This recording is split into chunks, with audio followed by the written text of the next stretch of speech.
Crônicas do Amanhecer, por Feijão Centro Espírita Allan Kardec de Balneário Gaivota, 20 de janeiro de 2021. Descoberto o primeiro animal que não precisa de oxigênio para viver. Respirar oxigênio é uma característica fundamental dos animais multicelulares, mas os cientistas acabam de descobrir, pelo menos, um que não precisa de fazer para sobreviver. É muito provável que tenha aprendido que todos os organismos multicelulares precisam de oxigênio para viver. No entanto, um animal recém-descoberto mostra que esta afirmação não está completamente correta. O artigo científico foi publicado no dia 24 de fevereiro na Proceedings of the National Academy of Sciences. Segundo Dorothea Schon, da Universidade de Tel Aviv, em Israel, o animal em causa perdeu a capacidade de respirar oxigênio. Para os cientistas, ainda é um mistério como é que este animal, um parasita geralmente encontrado no salmão, obtém a energia necessária para viver sem recorrer ao oxigênio. Pensa-se que todas as plantas e animais usam o oxigênio para criar uma espécie de combustível chamado trifosfato de adenosina ATP, que alimenta os processos celulares. A geração de ATP a partir do oxigênio ocorre em estruturas conhecidas como mitocôndrias. Cada mitocôndria tem o seu próprio genoma minúsculo que é separado do genoma principal no núcleo celular. Mas quando Schon e a sua equipa sequenciaram o ADN de Enegia salminicola, pensaram de imediato que haviam cometido um erro por não terem encontrado qualquer ADN mitocondrial. Estudos posteriores confirmaram a descoberta quando a equipa corou H. salminicola com um corante azul fluorescente que se liga ao ADN. Não era visível qualquer material genético nas células fora do núcleo. Isto significa que, apesar de as células de H. salminicola terem estruturas que se parecem com mitocôndrias, elas não conseguem produzir as enzimas necessárias para usar o oxigênio para produzir ATP. Estas não são verdadeiras mitocôndrias, explica Schon, citada pelo New Scientist. Isso significa que H. salminicola é um animal multicelular capaz de sobreviver inteiramente sem oxigênio. Há muitos animais capazes de sobreviver durante longos períodos sem oxigênio, mas nenhum que consiga sobreviver durante um ciclo inteiro de vida, resume Nick Lane, da University College London, no Reino Unido. Pelo menos, nada confirmado. Em 2010, Roberto Da Novaro, da Universidade Politécnica de Marche, na Itália, relatou que um grupo de pequenos animais, chamados loricíferos, que vivem em sedimentos no fundo do mar, não tinham mitocôndrias visíveis quando observados ao microscópio. No entanto, outros biólogos dizem que são necessários estudos genômicos para confirmar que os loricíferos perderam mesmo a capacidade de respirar oxigênio. Os cientistas desconhecem o motivo pelo qual H. salminicola perdeu essa mesma capacidade. À medida que estes parasitas se movem ao longo do seu ciclo de vida, eles passam a viver dentro de um hospedeiro, local onde também teriam que se contentar com praticamente nenhum oxigênio.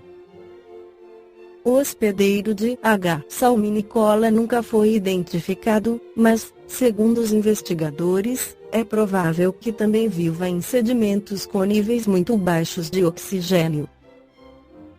No Livro dos Espíritos, Allan Kardec esclarece sobre a vida em outros planetas e suas condições físicas. 55. Todos os globos que circulam no espaço são habitados? Sim, o homem terreno está bem longe de ser, como acredita, o primeiro em inteligência, bondade e perfeição.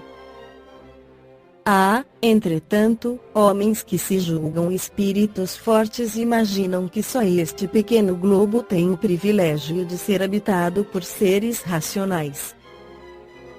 Orgulho e vaidade. Creem que Deus criou o universo somente para eles. Comentário de Allan Kardec: Deus povoou os mundos de seres vivos, e todos concorrem para o objetivo final da providência.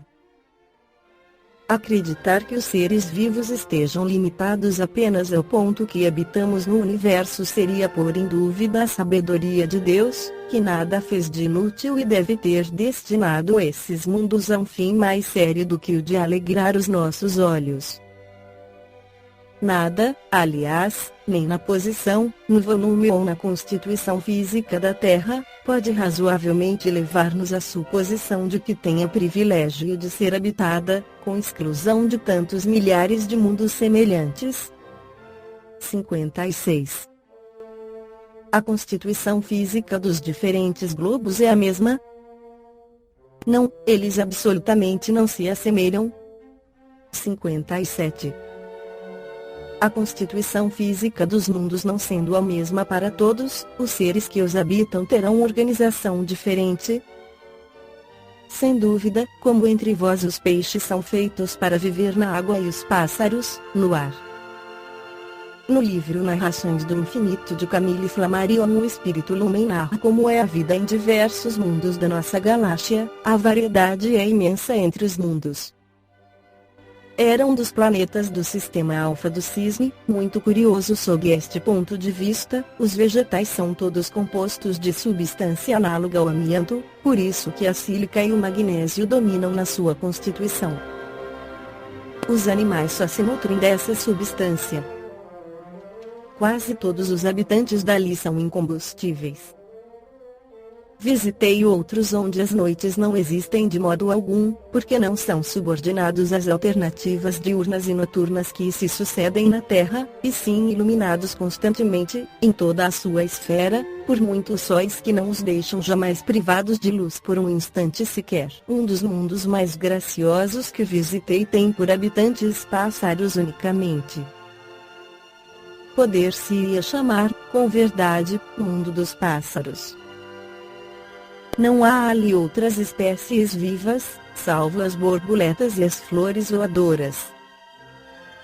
A evolução orgânica não conduz, lá, nem aos pesados quadrúpedes, nem aos saurianos, nem aos répteis, nem aos moluscos, nem aos peixes.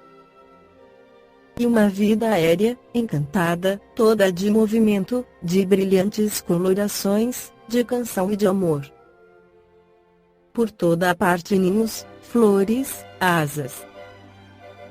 Nessas espécies aladas, a raça superior, a raça intelectual, a raça humana é verdadeiramente privilegiada.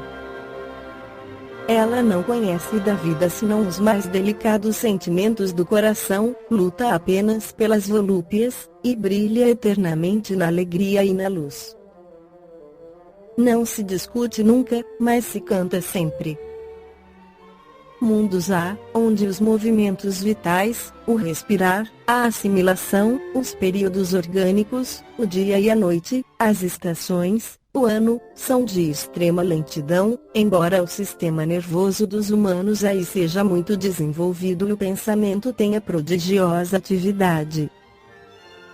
A vida parece de duração sem fim.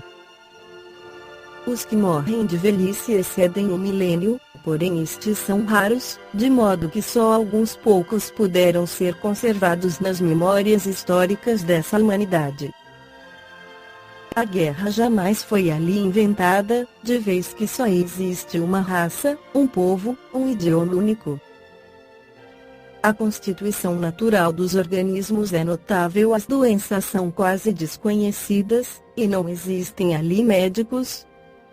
Encerra o Espírito Lumen, assim, cada mundo foi, é e será habitado por várias raças, isto é, essencialmente diversas, e que, por vezes, não são vegetais, nem animais. O tipo homem não é universal. Há seres pensantes de todas as formas possíveis, de todas as dimensões, de todos os pesos, cores, sensações e caracteres. O universo é o infinito. Nossa existência terrestre é apenas uma fase nesse infinito. Diversidade inesgotável enriquece o campo maravilhoso do sempiterno semeador. Esta foi a crônica do amanhecer de 20 de janeiro de 2021. Por Feijão Centro Espírita Allan Kardec de Balneário Gaivota. Que a paz esteja com todos.